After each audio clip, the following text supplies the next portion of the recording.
আজকে খুব সহজ ও অল্প সময়ের মধ্যে মাত্র কাঁচা চাল দিয়ে আমি দারুণ একটা নাস্তা করে দেখাবো। বন্ধুরা, সকালবেলা আমরা খুব ব্যস্ত থাকি।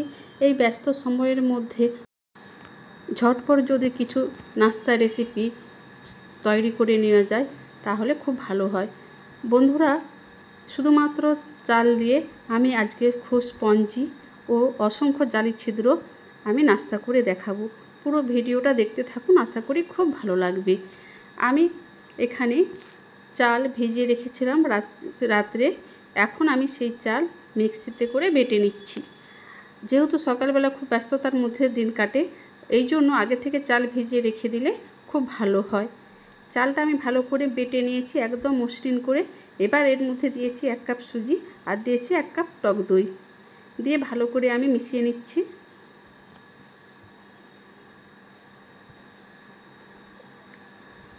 আমি এখানে মিশিয়েছি, কিন্তু এখানে আমার জল লাগবে, এই জন্য এখানে দিয়ে দেবো কিছুটা পরিমাণে জল।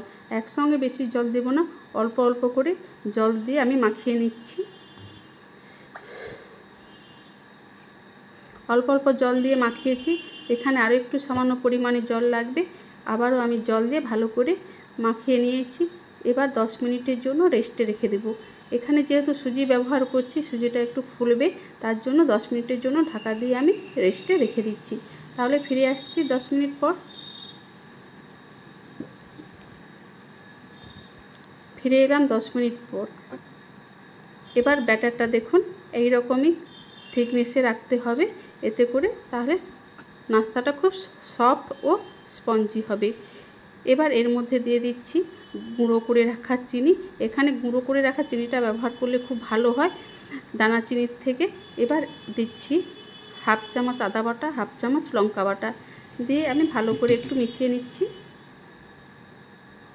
আর দিয়ে দেবো এখানে বিট লবণ। সাদা লবণের বদলে এখানে বিট লবণ ব্যবহার করছি। বিট লবণে স্বাদটা খুব ভালো হয়। এবার আমি এর মধ্যে দিয়ে দেব 1 চামচের মতো ইনো। এখানে আমি 4 চামচের 1 চামচ ইনো দিয়ে দিচ্ছি। ইনোর বদলে আপনারা খাবার সোডা বা বেকিং পাউডারও ব্যবহার করতে পারেন। ইনো দেওয়ার পরে আমি ভালো করে ব্যাটারটা একটু মিশিয়ে নিচ্ছি।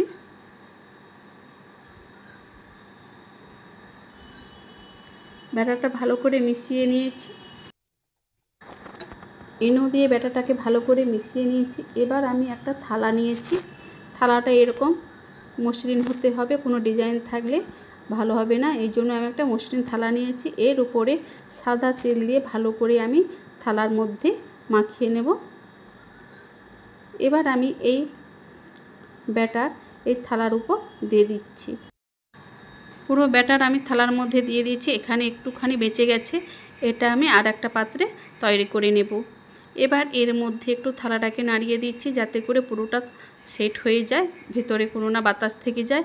এবার এর মধ্যে উপর থেকে আমি একটু ছড়িয়ে দেব চাট মশলা। বন্ধুরা, এই নাস্তার মধ্যে চাট মশলা দিলে খুব টেস্টি হয়। আর দেব উপর থেকে শুকনো লাল লঙ্কার গুঁড়ো, যাতে দেখতে খুব সুন্দর লাগে। আপনারা না চাইলে পুরো সাদা প্লেনও রাখতে পারেন। এবার এর মধ্যে ছড়িয়ে দেব উপর থেকে ধনেপাতা কুচানো।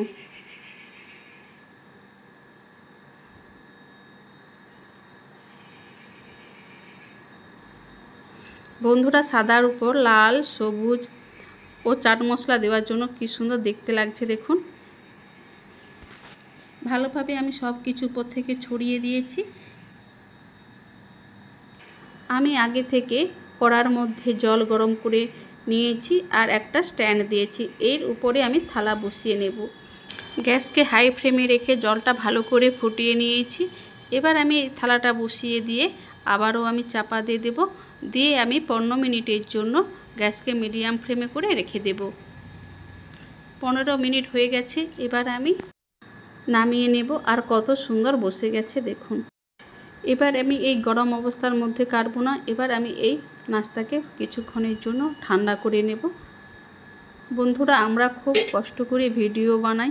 আপনারা যদি সাবস্ক্রাইব, কমেন্ট ও লাইক করেন তাহলে আমরা আরও উৎসাহ পাই ভিডিও করতে। বন্ধুরা, কতটা কষ্ট হয় যারা করে তারা জানে।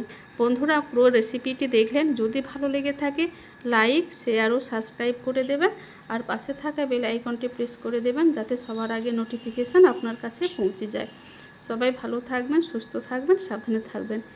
আমি নাস্তাকে ভালো করে ঠান্ডা করে নিয়েছি। এবার আমি পিস পিস করে ছুরি দিয়ে কেটে নিচ্ছি।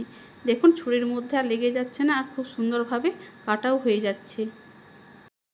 এখানে পিস পিস করে কেটে নিয়েছি। আমি এবার একটা তুলে দেখাচ্ছি কতখানি স্পঞ্জি ও সফট হয়েছে। আর দেখলেন কত অল্প সময়ের মধ্যে সামান্য কিছু উপকরণ দিয়ে ঝটপট করে বানিয়ে নেওয়া যায়। দেখুন বন্ধুরা কতটা জালি হয়েছে আর কতটা সফট হয়েছে। আমি আবারও একটা ভেঙে দেখাচ্ছি। দেখুন